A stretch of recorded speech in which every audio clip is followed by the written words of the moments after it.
Hello everyone, welcome to the channel. In this video, I will show you how to add clickable links in Canva. Let's get started. Adding hyperlinks to any element within a Canva design is pretty simple. It could be your text, graphic, or even a shape. All you need to do is either use the keyboard shortcut control +K, or right-click on your element and then select Link. This will give you the option to either link to an external website or to a specific page within your document if you have a multi-page design. For now, I'm going to use this to link to an external website. Let's use the youtube.com link as an example. Keep in mind that if you download the design as an image, like a PNG or JPEG, the link won't work.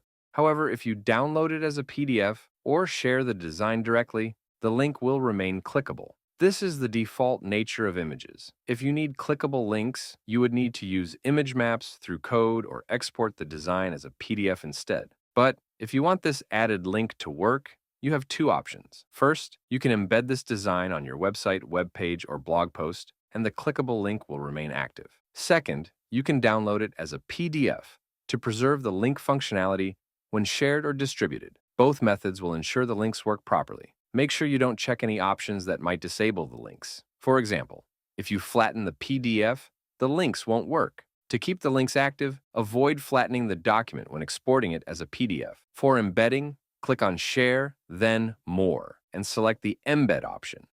You'll get an HTML embed code. Copy this code and paste it into your blog post or website, and it should work seamlessly. That's how you can add a link to an image in Canva. If you found this tutorial helpful, please make sure to like the video and subscribe to our channel for more content like this. Thank you for watching.